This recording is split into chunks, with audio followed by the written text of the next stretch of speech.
Ash, and I'm here at the Hub Culture Pavilion in Davos. Very pleased now to be joined by Dr. Mohamed Ashmawey, a repeat guest.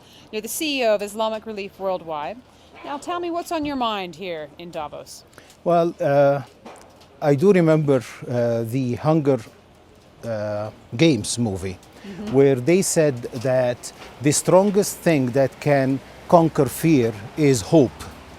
I believe it's the other way around. I believe it's hopelessness that can conquer fear. When people reach a point when they don't have any hopes in a better life, even to save their own lives and the lives of their children, this conquers fear and this makes them do bad things sometimes. We're watching now younger men and women who were raised and born here among us in Europe and in the United States, who are choosing to leave and go all the way to volunteer and work with ISIS. Why are they doing that?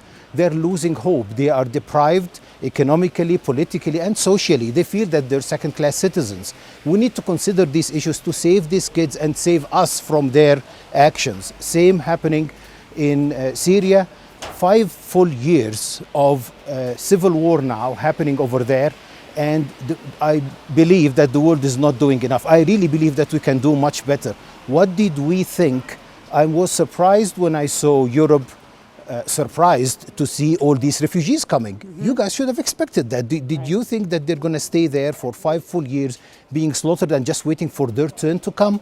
We needed to do something about it. I really believe the civilized world has a duty to do something about it, and this is the reason why I'm here this year. I'm appealing to the wise men and women in Europe and the United States, in the civilized world, in Japan, in other parts of the world.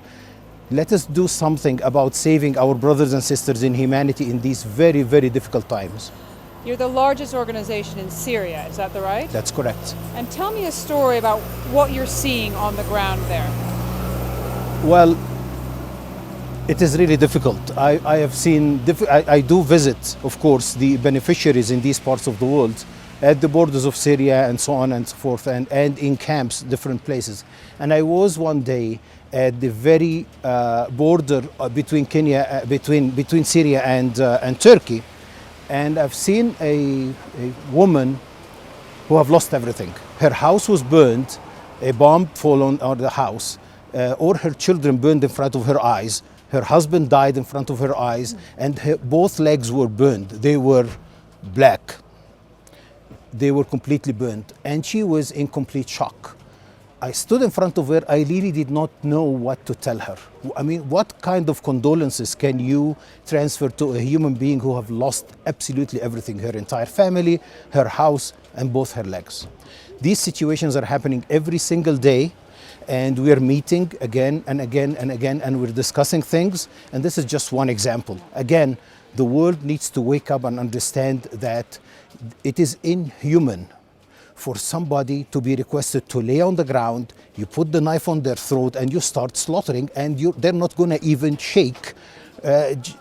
It's not human. They're going to do something about it, either by volunteering with people like Daesh or ISIS, or either by putting their kids in the risk of the seas and trying to migrate to another country. They're going to do something about it one way or another. Let us be the boat of hope and rescue for these people. What would you, if you were going to advise for one thing for people to do, like you and me, what would it be? For us, the most important advice is think, God forbid, that one of your children is stranded over there.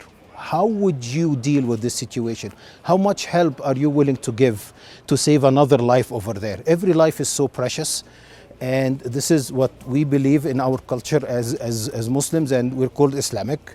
So in the Quran, it says, if you save one life, it's as if you saved all mankind. This is why we're working on so many initiatives here in the World Economic Forum, trying to create newer tools whereby we can identify the needs even with those stranded people in the midst of a civil war or a hurricane or a flooding somewhere and we cannot reach them.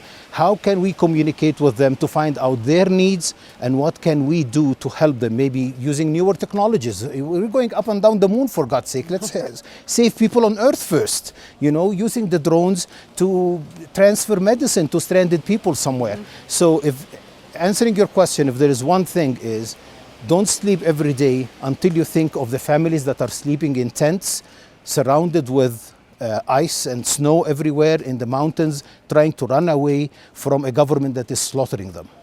Dr. Ashmawey, thank you very much for stopping by the Hub Culture Pavilion here in Davos, and I'm Edie Bash.